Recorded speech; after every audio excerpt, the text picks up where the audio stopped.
Having an M logo on your motor really symbolizes performance and commands respect.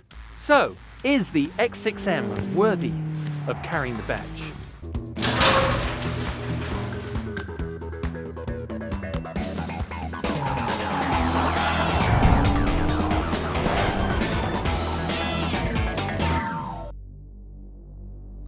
To understand M brand, you have to go back over 4 decades, 1972 in fact, when BMW Motorsports created the M division for their racing purposes. And if you weren't in the racing world, you probably hadn't heard of it. But in 1978, that all changed. The M1 supercar was born. It was BMW's first M badge road car, and it really did set the stage for M across the next 40 years. And then rolled around 1986, arguably the biggest game changer in touring car history. It was the creation of the E30 M3. Once again, it was created initially for homologation purposes, but went on to become one of the most outrageous automotive consumer successes.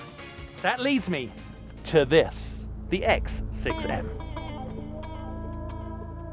So what's new about the X6M behind me? Well, you could say that a little bit more of everything. Certainly when it comes to power and torque, but maybe more essentially, the way that power and torque is delivered to the road has been improved. Technology, as always with BMW, plays a formidable part. It has torque vectoring diff, it has the ultimate 8-speed gearbox and uprated suspension, of course. Just take a look at those wheel and tire combination. Nowhere will you see something that shouts fast takeaway than the rear of an X6M. So you could say that the car behind me has been well and truly M'd. Obviously I am at the racetrack because World's Fastest Car Show, we like to put fast cars through their paces in a safe environment.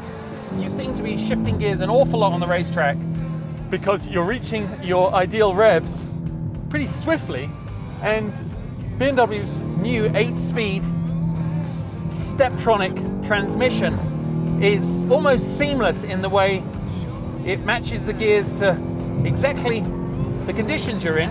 It's almost like there's a exhalation of air, a change in the atmospheric pressure in the cabin every time you shift gear. Just listen.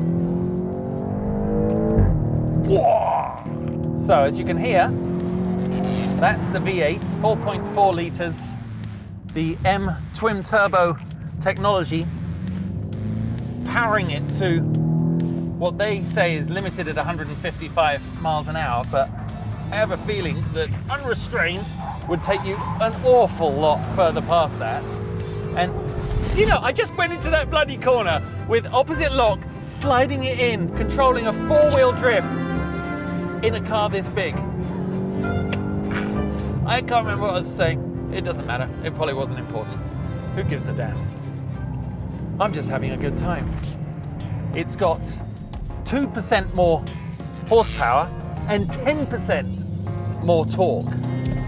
And torque, of course, in a big vehicle is, just for me, the most fundamental of those performance figures, because that's what drives this mass out of the corners. And of course, you can't talk about torque without mentioning the sophisticated, electronically managed torque vectoring diff on the X6M, which very cleverly and intelligently transfers the torque, the drive, to the wheel, the corner of the vehicle that needs it the most at any given time.